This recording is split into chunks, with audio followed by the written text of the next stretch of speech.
All right, let's get you to some headlines from around the world. Humanitarian officials are sounding the alarm on a worsening situation in Ethiopia. Debora Patta is joining us now with that story as well as others from Johannesburg. This situation in Ethiopia is threatening to pull in other nations as well.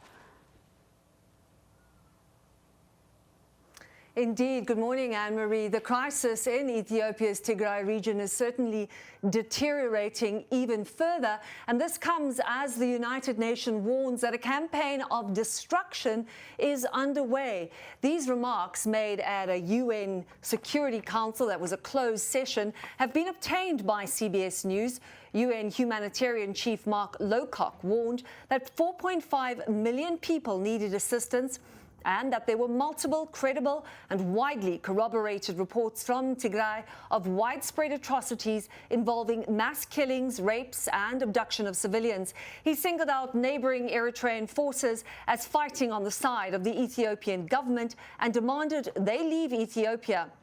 Over to Italy, and a very different war being waged, the global tug of war over desperately needed coronavirus vaccines. Italy has blocked 250,000 doses of the vaccine from being flown to Australia under new European Union rules passed after AstraZeneca cut projected deliveries. Australia, however, has asked for a review of the decision. The EU regulations allow any member country to stop exports of vaccines to nations outside the bloc. The decision to stop the shipment comes as infections are on a steep ascent in Italy and highlights the intensification of the global competition for shots.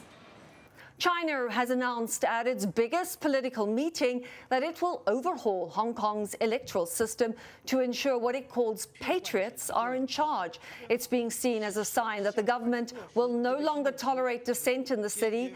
The reform comes after a crackdown and tightened control of Hong Kong. The draft decision will be discussed at the National People's Congress, which is gathered in Beijing and runs for a week.